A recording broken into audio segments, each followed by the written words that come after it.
Because you have to have discipline in order to gain intelligence. It's not just to keep you in line. People say it's just to keep control over you. No, it's to teach you how to control yourself. That's so terrible. So I'm sorry, but it's the truth. In other words, what's your fidelity? Do you have a fidelity to the truth? Or do you have a loyalty to the truth? Or do you have a loyalty to just making people feel okay? Because history is not politically correct. It is true that the truth hurts, but the truth only hurts if you fight against it. Conor McGregor only hurts if you fight against him. The truth only hurts if you fight against it. If instead you find yourself as an ally of Conor McGregor, if you find yourself as an ally of Mike Tyson, if you find yourself as an ally of the truth, it doesn't hurt so much. In fact, it's something that just makes you stronger, makes you more powerful. And if you are lacking motivation, what do? I always give the same answer. That's when discipline takes over. Discipline takes over when motivation fails. When you're laying in your warm bed, tell me if that sounds familiar, and you're thinking, it's so warm in here, I'm so comfortable, I'm not motivated to get out of bed. Then why do you get out of bed? Because it's discipline that drives you out of bed. Discipline is the thing that drives you into the world. Discipline is the thing that has you sitting and reading even when you'd rather not be doing that. Discipline is the thing that keeps you open-minded. I have to stay open-minded. As much as it hurts, I gotta stay open-minded. What drives a warrior and what drives a scholar should be very similar things. And yet so oftentimes we limit ourselves and we just say, oh, I'm one or I'm the other. What should you be? Should you be a warrior or should you be a scholar? Yeah. Should you be just or should you be compassionate? Well, yeah, of course, yeah. Which of these should you be? Yes. What's the point in having beliefs if you aren't able to defend them? What's the point of having things to say if you're too afraid to say them?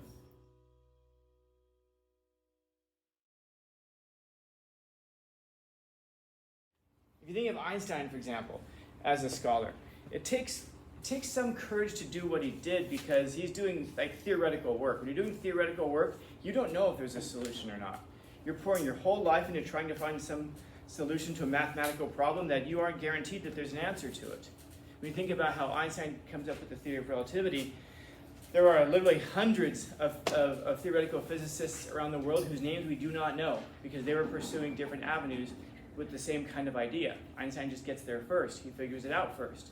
There are lots and lots of ideas that people are pursuing in universities that don't have an end to it and turn out to not have an answer to it. So you have to kind of have a belief also that there is an answer to things. And that takes a little bit of courage because you're pouring your whole life into it and it may never amount to anything.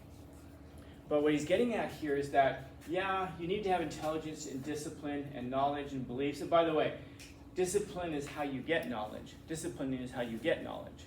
This is why if we find ourselves not being conscientious or if we find ourselves not being disciplined, like surprise, surprise, we don't have great knowledge.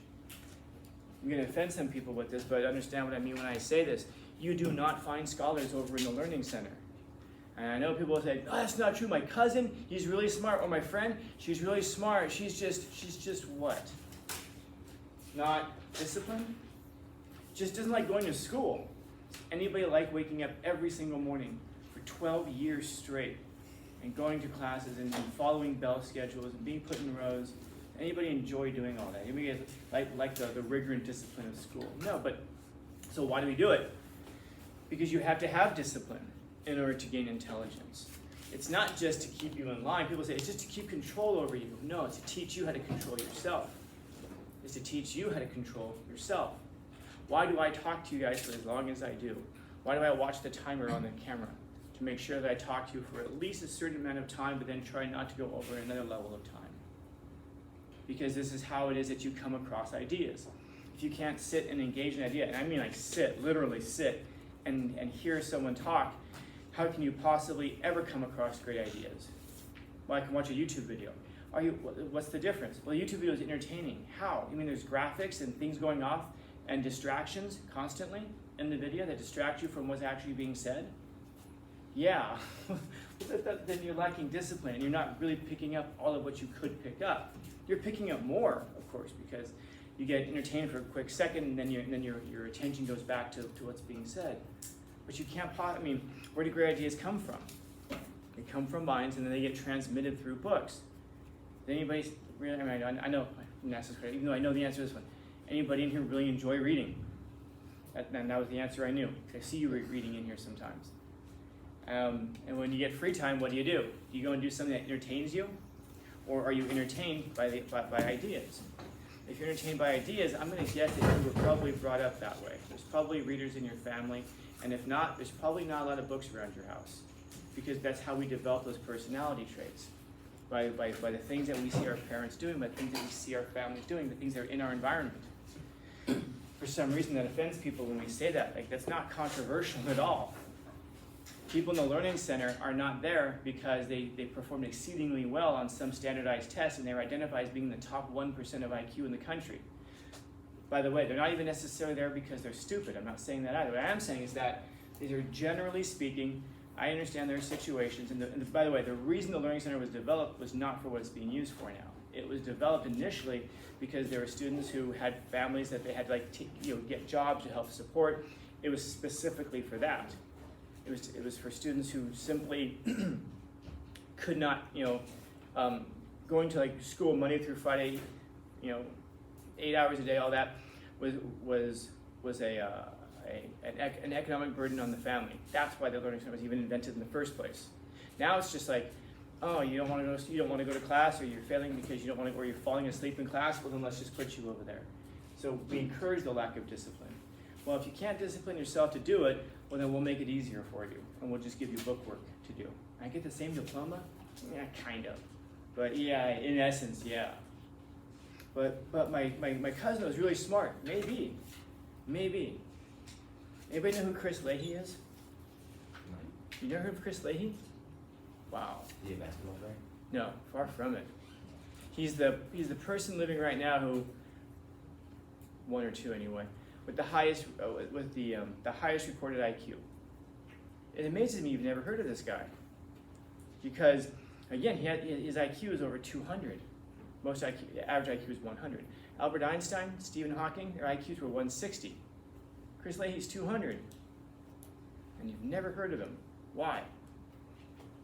Because he dropped out of his first semester of college. He went to some third-rate college because he lacks discipline. He dropped out after his first semester. It was some no-name college he went to, because he thought he just decided he knew more than his professors.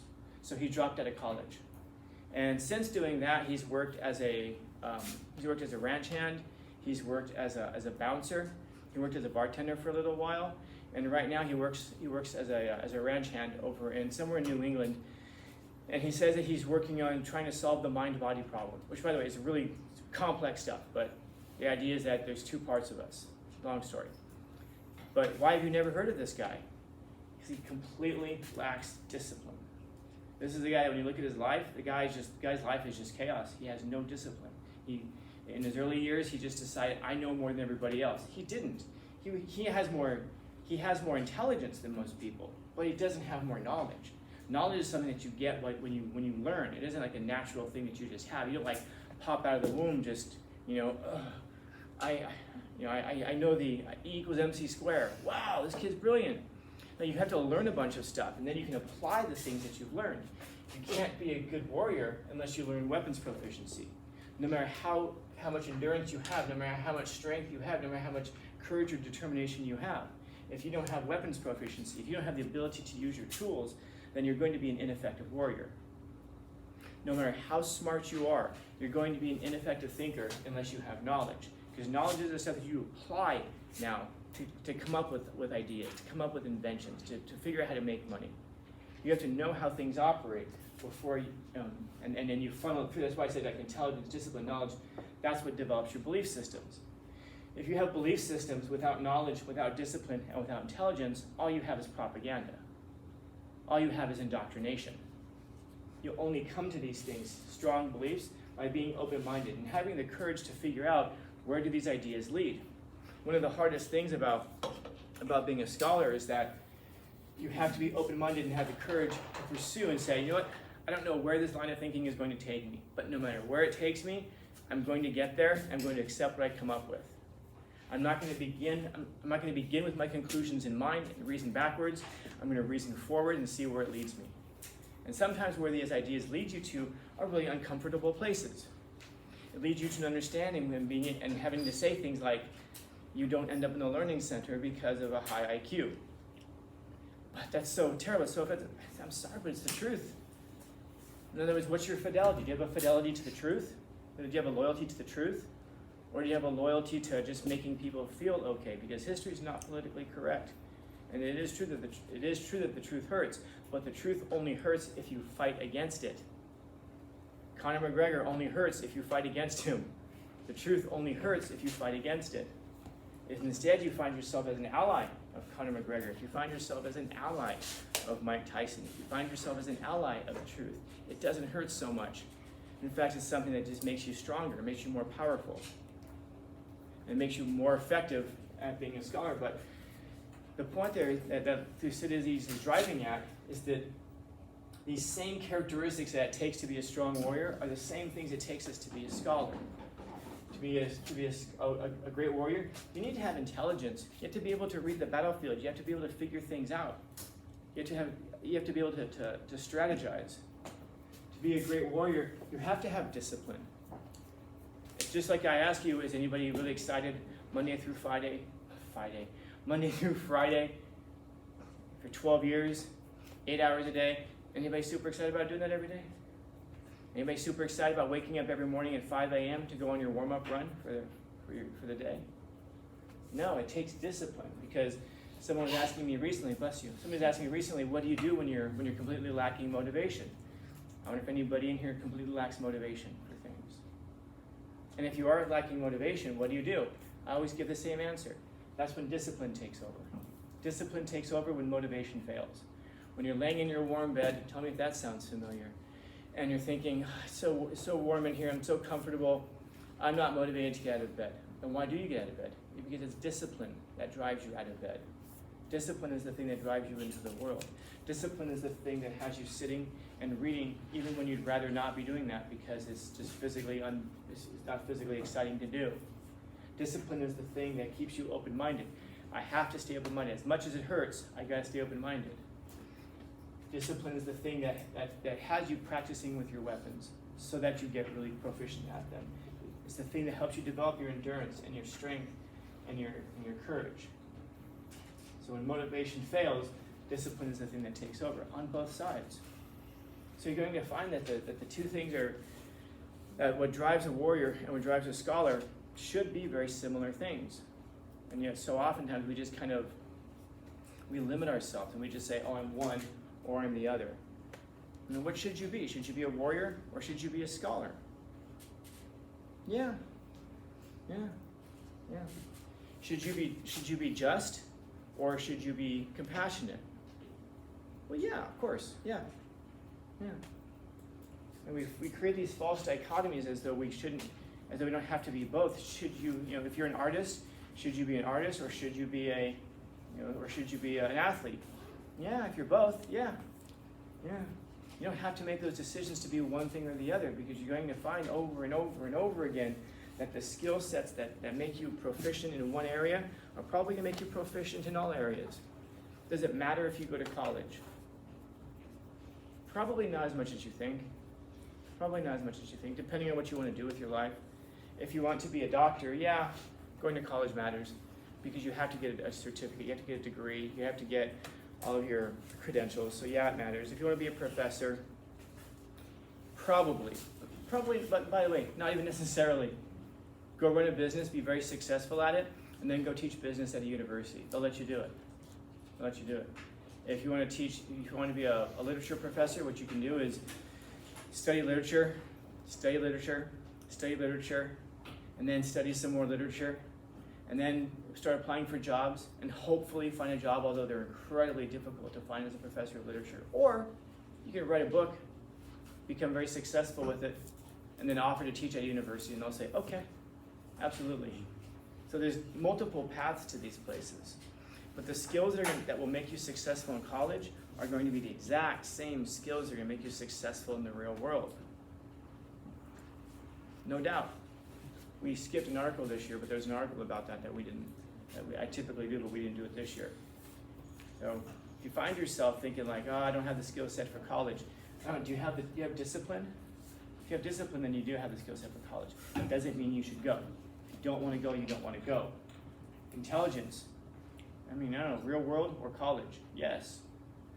Beliefs, knowledge, open-mindedness, courage, endurance. You have the ability to endure. Weapon proficiency. Don't take your weapons to work unless your weapons are intelligence, open-mindedness, things like that. Strength. Maybe not brute force at work. Maybe, depending on your job. But determination, motivation, courage, yeah, it's all the same, dude. It's all the same. It's only us who separate these things unnecessarily to separate these things. Which of these should you be? Yes. What's the point in having beliefs if you aren't able to defend them? What's the point of having things to say if you're too afraid to say them? What's the point of having the ability to say things but having nothing to say? No, man. Have something to say. Have the ability to defend it. That doesn't mean you learn how to walk around and kick everyone's ass that you meet. But it does mean that you have the courage, and not even just physical courage, but just the courage because you've gone through some stuff before. You've succeeded. You've overcome obstacles. And that's what makes you courageous. So, class motto, good enough. Questions, comments, concerns, complaints, criticisms, critiques?